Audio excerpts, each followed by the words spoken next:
Assalamualaikum warahmatullahi wabarakatuh. Terima kasih teman-teman sekalian. Selamat siang. Dan kali ini saya akan membahas keris yang berharga murah, teman-teman.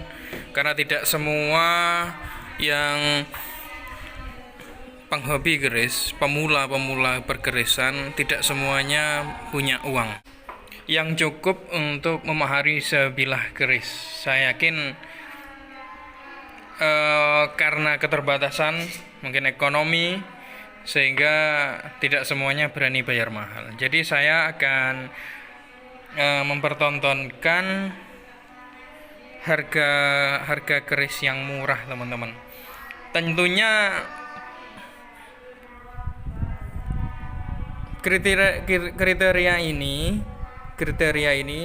ada berbagai macam, teman-teman.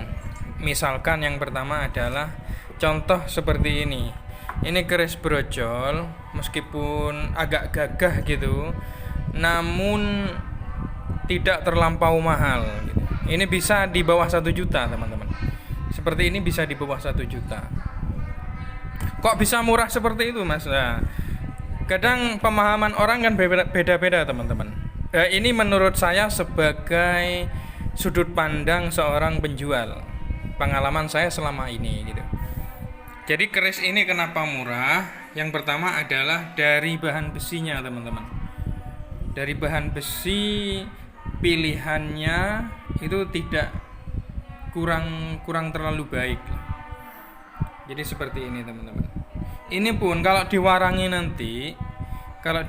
nanti saya kira tidak akan membentuk pamor yang bagus.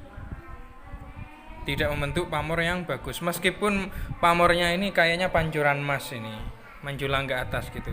Namun karena besi yang seperti ini, saya kira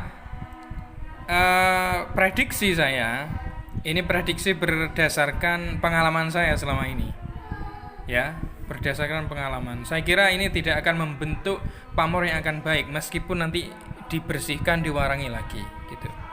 Itu yang pertama dari sisi tekstur besinya, teman-teman. Gitu. Jadi pori-pori terlalu lebar. Mungkin dari pemilihan besinya tidak terlampau baik. Yang kedua adalah ini melihat dari garapnya. Keris ini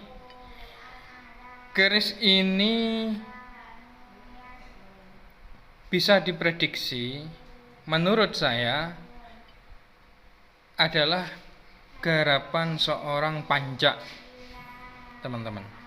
Apa itu panjak? Panjak itu adalah pembantu seorang empu gitu. Jadi muridnya empu itu bisa juga membuat keris gitu. Namun tidak terlampau baik seperti halnya seorang empu yang membuat keris. Jadi seorang empu itu mempunyai pekerja, bisa ada 2 orang ataupun lebih, teman-teman. Bisa sampai 4 orang atau 5 orang.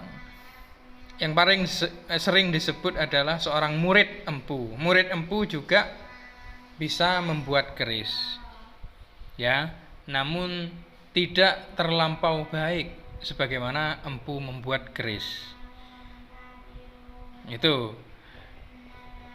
Yang pertama yang baik adalah empu, yang kedua seorang murid empu, yang ketiga, tingkatan ketiga, garapnya yang di bawah murid masih, yaitu seorang panjak. Jadi keris ini bisa dikatakan, jika melihat dari tekstur besi serta seni garapnya serta rancang bangunnya, merupakan keris garapan panjak, teman-teman. Ya. Seperti ini. Jadi kita harus bisa meneliti keris itu garapan empu atau garapan panjak. Nanti kita bisa mempelajari hal itu pelan-pelan, teman-teman. Yang penting sabar dan sambil belajar.